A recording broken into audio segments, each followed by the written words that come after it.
En una sombría habitación, 4 hombres charlan, o mejor dicho, 2 charlan, mientras los otros 2 toman notas en sus cuadernos y fuman nerviosamente. Hace 2 días que están en la habitación, prácticamente sin descansar. La conversación tiene sus puntos de interés, pero todavía no ha llegado a su clímax. Entonces, uno de los 2 hombres, el rapado, y que está esposado a la mesa, que lo separa de su interlocutor, se inspira. Su mirada cobra un nuevo brillo de vida cuando le pregunta al otro hombre, el de traje, con su gruesa libreta de notas, si alguna vez probó la siguiente receta. Primero se fríe la carne en un sartén con un poco de aceite. Hígado es lo mejor. Después, en otra olla se fríen cebollas. Luego se les agrega la carne y se cubre todo con caldo o agua. Se deja hervir a fuego bajo por media hora. ¿Lo has probado alguna vez?, insiste el hombre esposado. El hombre en cuestión es Ilsat Kusikov, y la receta que tan amablemente comparte está pensada para cocinar carne humana. Buenas noches, bienvenidos al Criminalista Nocturno.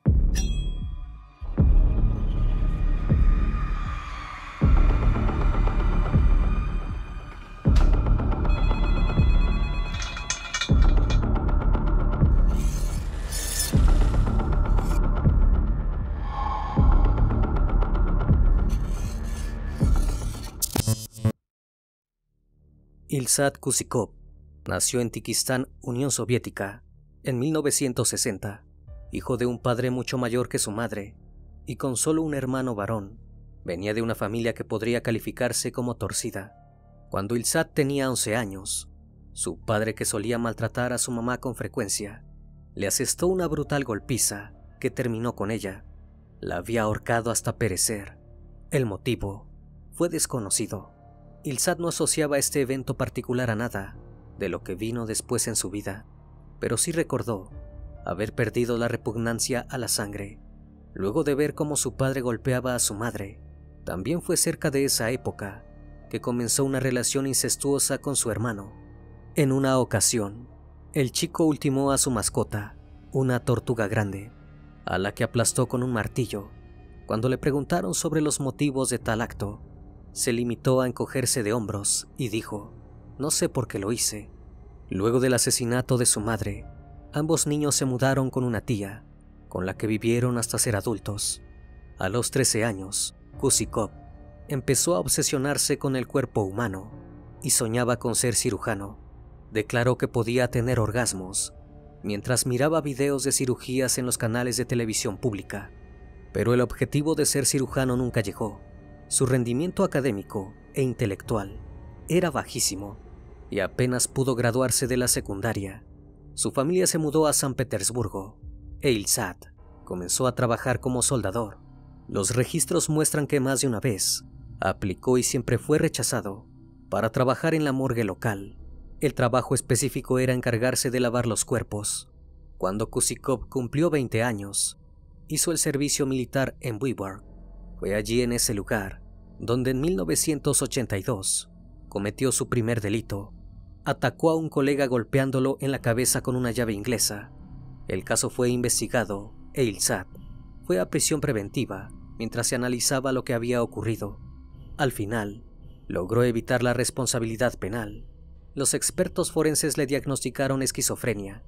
El joven fue sometido a tratamiento psiquiátrico obligatorio.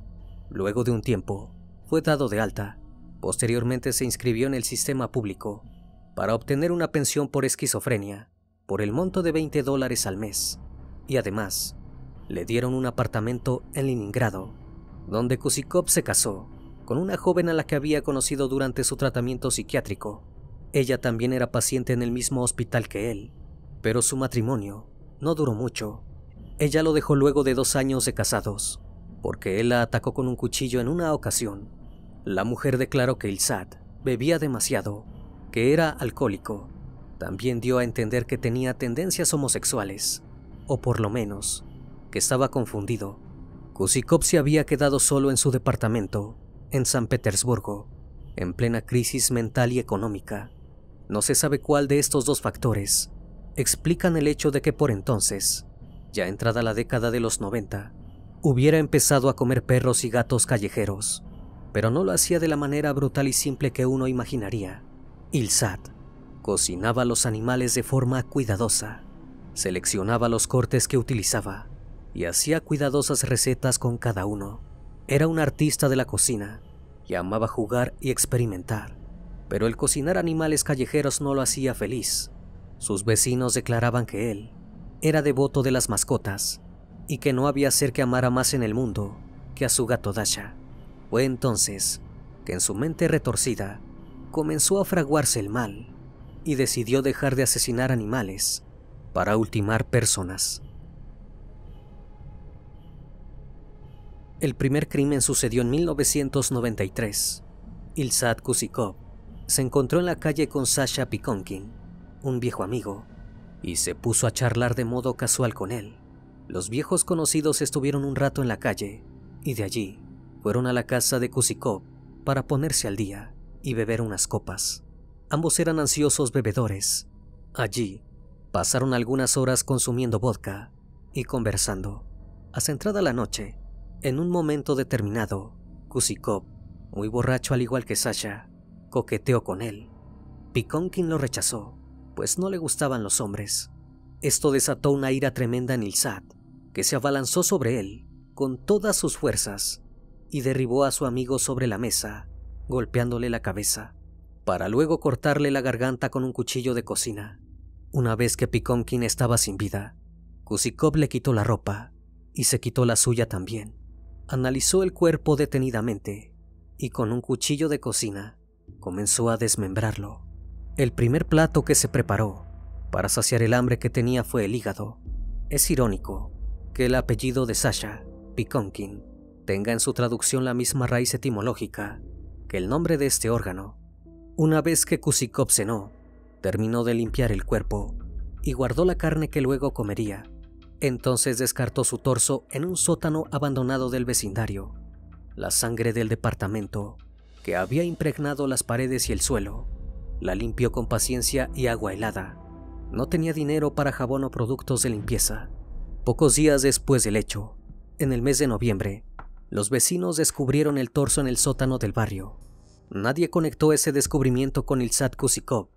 Olga Petrovna, una vecina de 72 años, que resultó vivir en el mismo edificio que el sujeto, declaró a la prensa que el sótano estaba abandonado y siempre abierto, de modo que cualquier persona podría haber descartado allí el torso encontrado. Ni para los vecinos ni para la policía era un caso fácil de resolver. Luego de este impactante descubrimiento en la historia del vecindario, todo volvió a la normalidad y el barrio se sumergió en su habitual calma. Las rutinas de sus habitantes volvieron a ser las mismas, y la poca presencia de la policía y la nula exposición pública de la investigación sobre el enigmático torso hicieron que la gente rápidamente olvidara el hecho.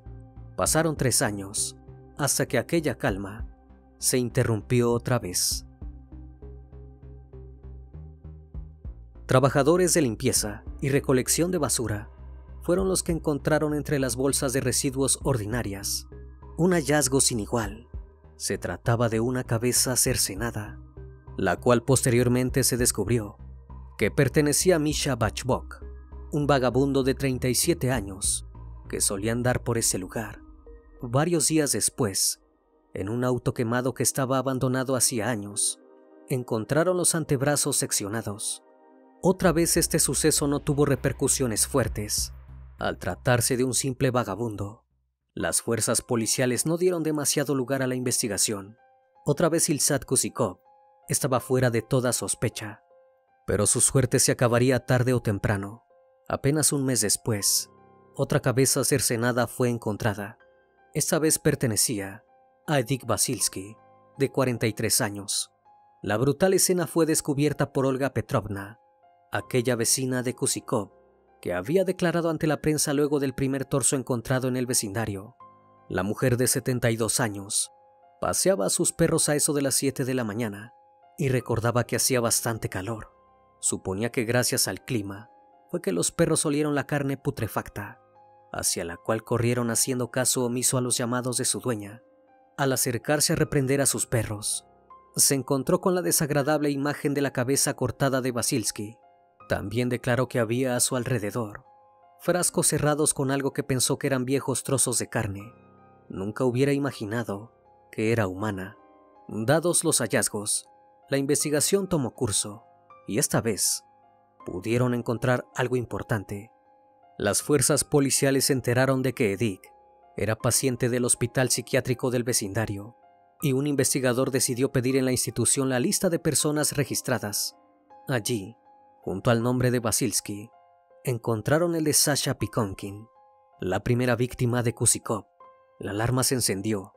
Era probable que el asesino que buscaban estuviera también en esa lista.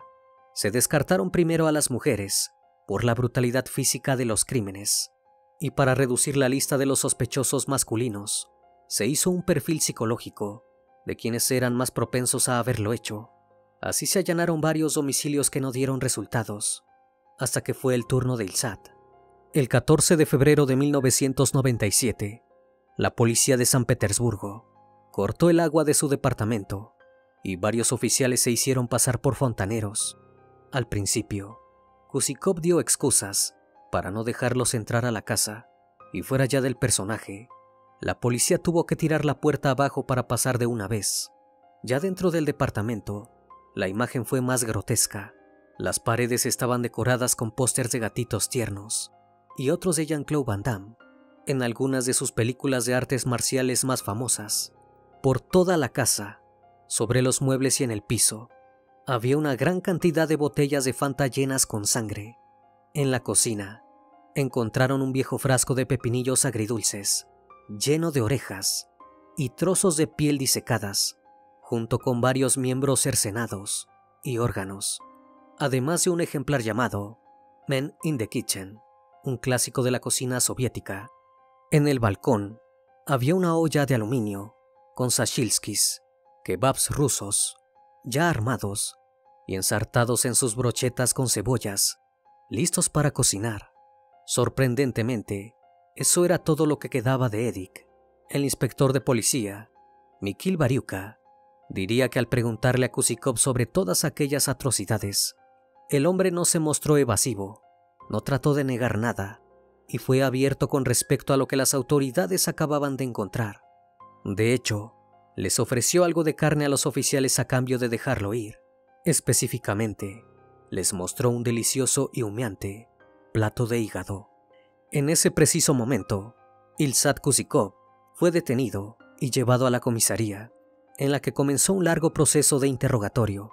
Pero algo había de especial en Kusikov para los agentes. Usualmente los asesinos son locos solitarios y huraños. En cambio, el caníbal era amigable y extrovertido, en apariencia normal, tanto que incluso inquietaba. La sala de interrogatorios del segundo piso del Centro de Detención 45-5, en San Petersburgo, era una habitación sombría y austera. En ella se acomodaron un abogado, rasgando el papel de sus hojas con sus notas, el fiscal del Estado de Rusia, dando caladas sonoras a su cigarro, el doctor en psiquiatría, Valery Ivanov, único de su bando que hablaba, y por supuesto, Ilsat Kusikov, esposado a la mesa. Su cabeza rapada evidenciaba que ya había iniciado su proceso penal. Charlaba animadamente con el doctor Ivanov. Hacía 2 días que el interrogatorio tenía lugar y ya estaba claro, Kusikov no hablaría con nadie que no fuera Ivanov. Esto se debía a la inteligencia del doctor. Él había convencido al preso de que lo entendía, porque él también era secretamente un caníbal. Si un desprevenido hubiese entrado a la sala en ese momento, habría escuchado una conversación en apariencia normal, expresada por un Kusikov totalmente en sus cabales. Compartía recetas con el que creía su nuevo colega, sin que nadie que no tuviera el contexto pudiera pensar que eran recetas caníbales. Al responderle, Ivanov utilizaba el diminutivo de su nombre para garantizar la seguridad y la confianza del paciente en él. No, Igoriok, nunca probé esa receta. ¿Es buena? Ese último día de interrogatorio fue cuando descubrieron casi toda la información importante del hombre. Era muy selectivo con los cortes de carne que seleccionaba. No comía la cabeza, los brazos, las piernas, las partes íntimas ni los intestinos. De hecho, en su apartamento habían encontrado una bolsa de basura cerca de la puerta que contenía los brazos y las piernas cercenadas aparentemente de Edith Vasilevsky. Seguían en la casa de Kusikov porque, como él mismo declaró, se deshacía de los cuerpos poco a poco, arrojando las partes progresivamente en los cestos de basura del vecindario. También escogía cuidadosamente a sus víctimas. Sus presas eran siempre aquellas que nadie iba a extrañar, gente sin familia, sin un buen trabajo, casi marginal en el sistema. Eso hacía más difícil la búsqueda para la policía, ya que las desapariciones no eran reportadas, salvo que alguien se encontrara con el rastro de restos que dejaba Kusikov en el paisaje urbano de San Petersburgo. En ese momento, la policía lo acusaba de 3 asesinatos, los de aquellas víctimas a las que habían encontrado en la calle, pero debido a la cantidad de restos humanos encontrados en el departamento del caníbal, temían que la verdadera cifra fuese muchísimo más alta. Algo que les daba certeza en su hipótesis era que Kusikov declaró preferir el sabor de los hombres al de las mujeres, pero ni las víctimas descubiertas por transeúntes, ni los restos de su departamento eran de mujeres. También era difícil determinar no solo las identidades de los cuerpos seccionados que aún había en su departamento, sino inclusive la cantidad e individualidad. La manera favorita de consumir la carne de Kusikov era previa marinada en una mezcla de caldo, vinagre y cebolla, lo cual obstaculizaba la tarea forense. Ya en plena confianza con su interlocutor, Kusikov confesó su modus operandi. Siempre asesinaba el día que cobraba su pensión por discapacidad, aquella que recibía desde hacía casi 20 años, por el diagnóstico de esquizofrenia. Luego buscaba algún amigo o conocido que cumpliera con los requisitos antes mencionados. Lo llevaba a su casa, lo emborrachaba y entonces procedía a asesinarlo. A la sala de interrogatorios, Ivanov le había llevado un pedazo de pan para que pudiera mordisquear mientras abría su corazón. Ilsat Kusikov reflexionaba en voz alta, como si estuviera hablando con un viejo amigo. Declaró que siempre había querido ser cirujano, pero que en realidad ahora se daba cuenta que ser caníbal era mejor. Si eres cirujano, en algún punto tienes que volver a armar el cuerpo y así dejas de tener control sobre él. Pero un caníbal asesina y puede hacer lo que quiera con el cuerpo. En pocas palabras, uno es dueño de ese cuerpo para siempre. Ivanov no podía aseverar por qué Ilsat había pasado de querer ser cirujano a un deseo mucho más oscuro. Había sido un proceso muy ligado a lo íntimo, pero también suponía que esos deseos tenían nacimiento en su infancia, de la que Kusikov ya le había hablado. Pero su trauma no lo volvía irracional. Ilsat Kusikov mostraba ser una persona de raciocinio, que sabía que asesinar era incorrecto, pero se justificaba de 2 maneras. La primera era que su pensión por discapacidad no le alcanzaba para comer y que no tenía otra opción más que comer gente o morir de hambre. La otra justificación era que sus crímenes eran en realidad un trabajo de limpieza para la sociedad, que él se encargaba de borrar del mapa sujetos indeseables. El doctor Ivanov sabía que esto no era más que un invento y no una verdadera creencia, al igual que cuando el hombre le dijo que su gato Dasha le había hablado para darle la idea. Eran solo mentiras que él decía a los demás con respecto a su hambre y su situación económica.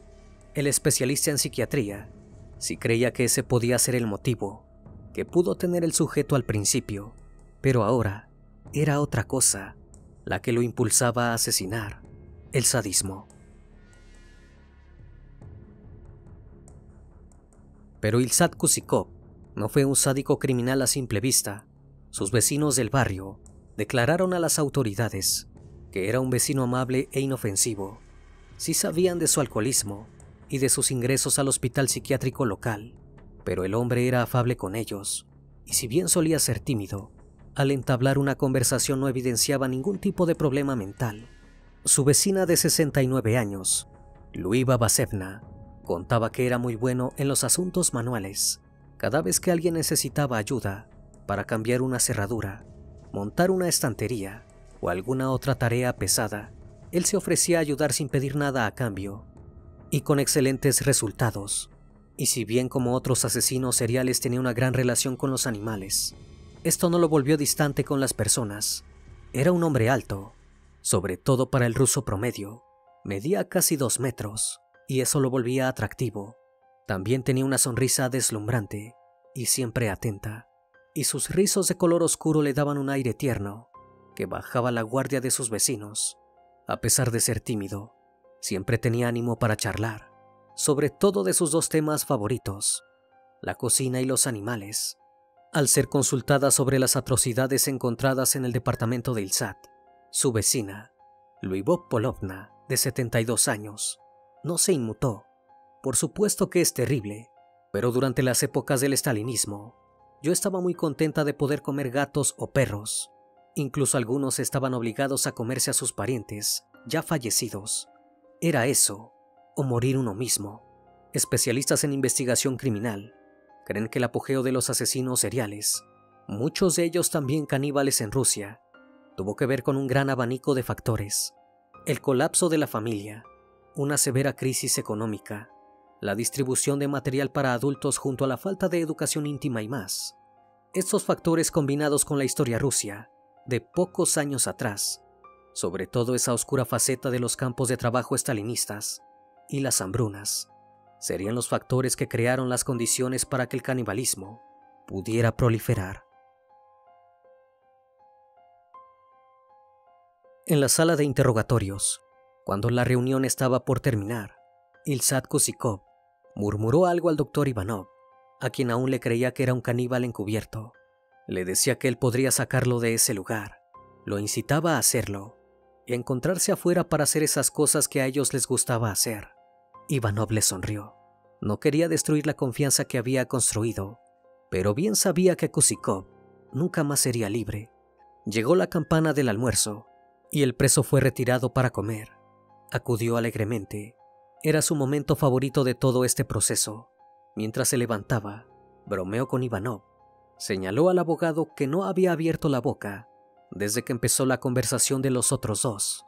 Me gusta cómo se ve ese abogado. No está mal. Buen cuerpo. Fuerte. ¿Tú qué dices? 2 oficiales se llevaron a Kusikov y la entrevista de Ivanov terminó. Ya tenía su confesión con lujo de detalles. Algunas semanas después, Ilsat Kusikov fue declarado mentalmente incompetente y condenado a pasar el resto de su vida recluido en un hospital psiquiátrico, por lo cual no iría a prisión. Actualmente, su paradero es un misterio. Algunas fuentes indican que habría fallecido a comienzos de la década del 2000, pero no hay fuentes oficiales que hoy nos digan dónde está Ilsat Kusikov, el temible caníbal ruso que amaba preparar platillos con sus víctimas. Antes de terminar con el video, les recuerdo que pueden seguirme en redes sociales. Actualmente me encuentro en Facebook, Twitter, Instagram, TikTok y también en Spotify.